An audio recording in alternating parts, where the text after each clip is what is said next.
Wise is a director of expedition engineering, which he set up in 1999, and then in 2008 gave the company over to the Useful Simple Trust.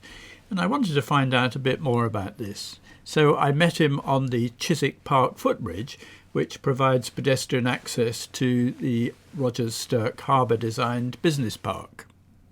So this bridge was actually, this was voted one of the 10 best bridges in the world by Design last year. I know, we were amazed as well. And we did it after we designed a bridge and built a bridge over the Tees in Stockton called the Infinity Bridge, which is super slender. And this builds on that knowledge, so this is even more slender. And it's just made out of core 10 plate. Because it's an arch, so in an arch you have the same forces pretty much at the top and the bottom, so you need the same amount of material as you go right the way through.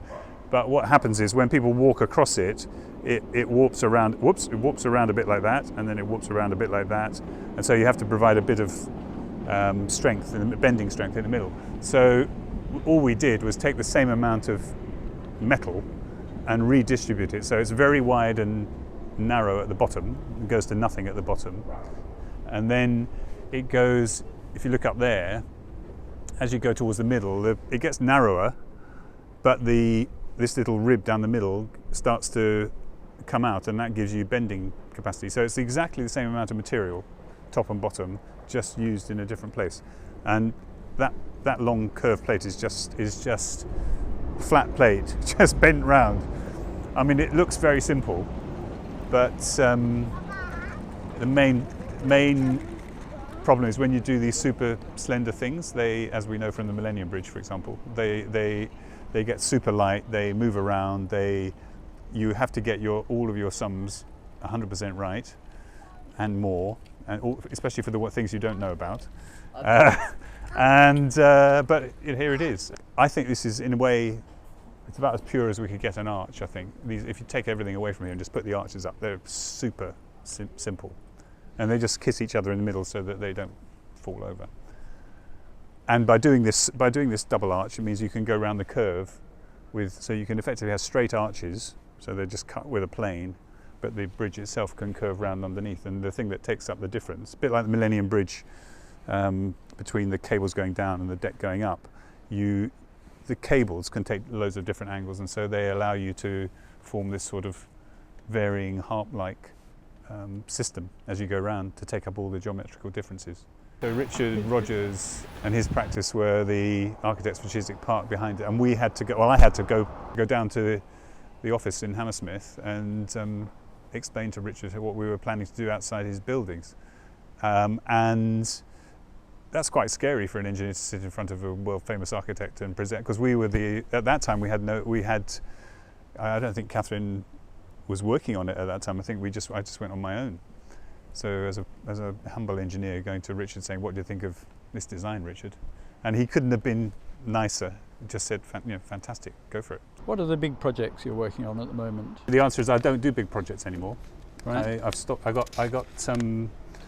had a wake-up call a few years ago where I thought, why do yet another glory project? It's probably after the velodrome, actually, for the Olympics. Was probably the last really big one. Maybe the Athens Opera House we did with Renzo. But since then, I've been trying to do projects which are much smaller, but which repeat.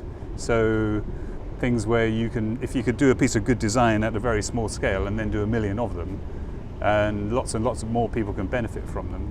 Plus, it helps if you start doing proper lean design, proper long life, you get a really good contribution to trying to deal with the climate emergency, proper use of resources and all those things. So I'm trying to do small projects that repeat. And there's lots and lots of people are doing modular housing and modular this, that and the other, but to bring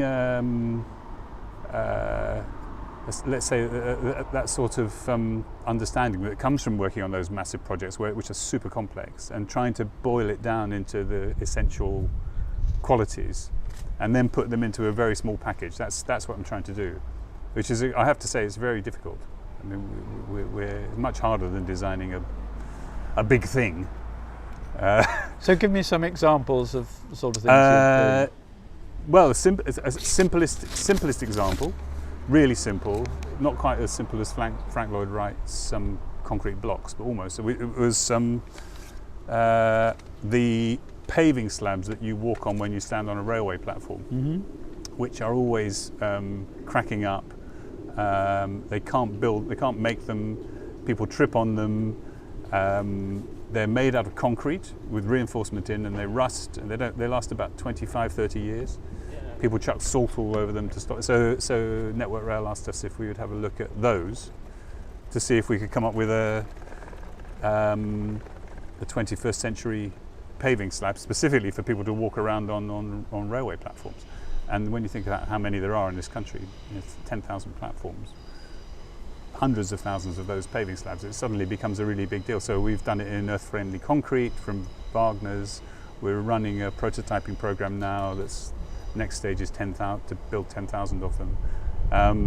But that was a sort of fag packet doodling session, little bit of basic engineering understanding, but more just looking at it from a different direction. And that industry, in that particular part of the industry, I don't think had looked at it with fresh eyes for a long time. So, we made some sort of contribution, I hope. And this is all a part of your useful, simple agenda? Yes. Well, when you start a business, you can choose what it's called, of course. So when we started the engineering company, we called it Expedition because we wanted to be adventurous.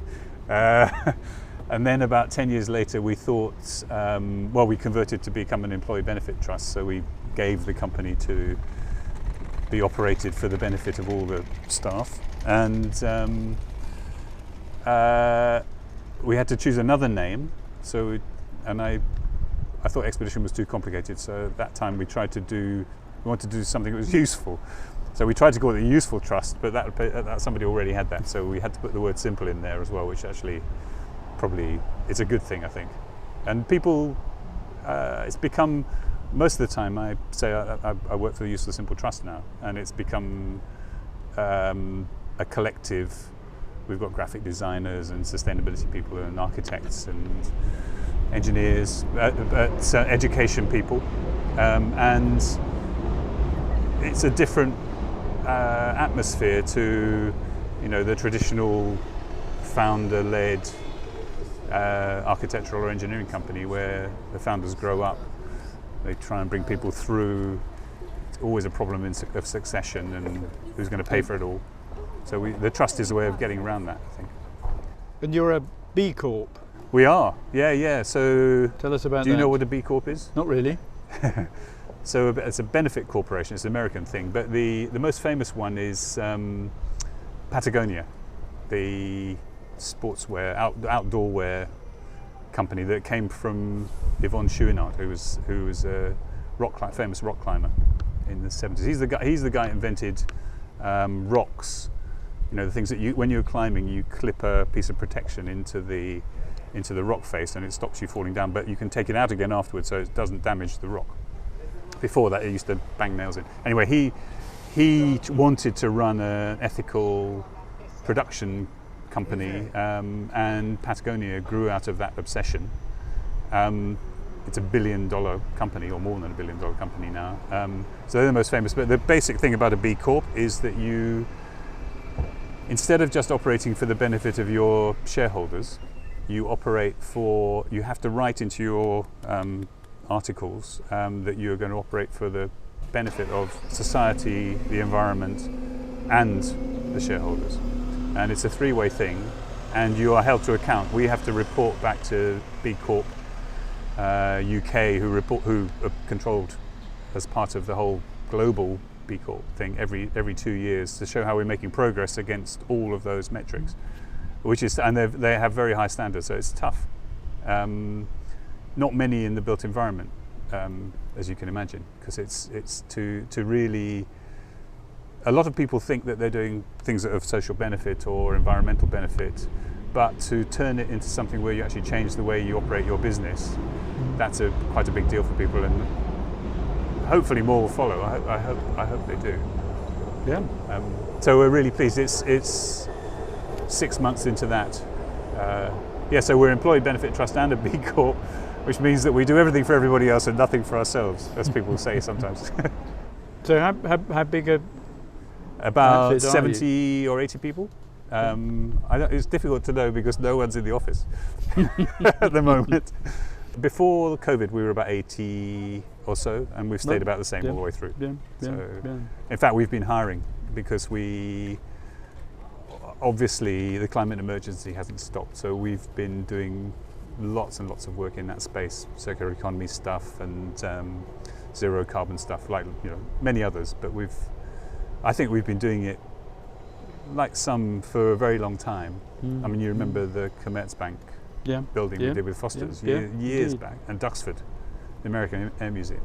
Those buildings were, and they weren't the first. You can go back hundreds of years to people doing sort of artisan projects that had the same sort of purpose and way of working, but they were technological, let's say, lean resource pieces of the built environment 30 years ago, 30 years ago, and still going strong.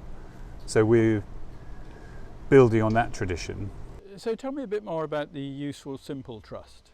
When you start a trust, you can write down what you want to do, and it gets enshrined in the trust deed, which lasts for 80 years.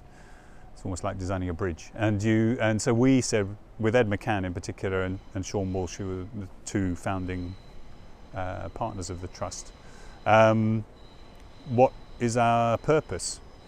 So we had to actually write it down, which was tricky. And so in the end we said we wanted to be a trailblazing organisation.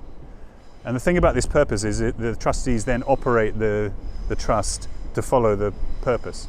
So everybody can now say, well, it says that's what you're going to do, so therefore you now have to really be a trailblazing organisation, which is difficult. So it was a sort of stretch target. So we wanted to look after the needs of the future at the same time as we looked after the needs of the present.